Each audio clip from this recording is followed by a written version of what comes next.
விவசாயி நிலத்தை விட்டு வெளியேற வேண்டும். நமக்கெல்லாம் தெரியும், ஒரு பசுமை புரட்சி என்கின்ற 60-70களிலே பசுமை புரட்சி என்று ஒன்று நடைபெற்றது. அந்த பசுமை புரட்சியின் வழியாக என்ன விளைந்தது என்று பார்த்தால், நம்முடைய பாரம்பரிய விதைகள் எல்லாம் அழிந்து போச்சு. ரசாயன உரங்கள் எல்லாம் இந்த தமிழ்நாட்டுக்குள்ளும் நாட்டுக்குள்ளும் வந்தது.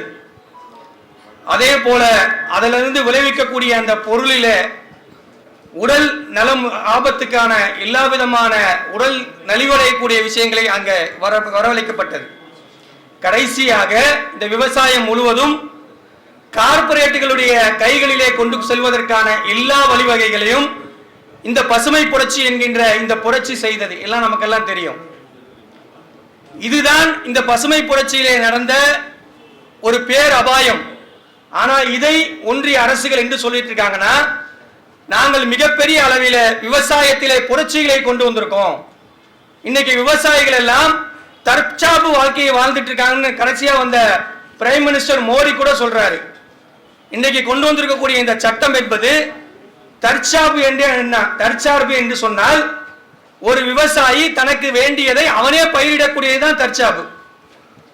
அவன் என்ன விளைவிக்கணும் என்பதை அவன் முடிவு செய்வதுதான் தற்சார்பு.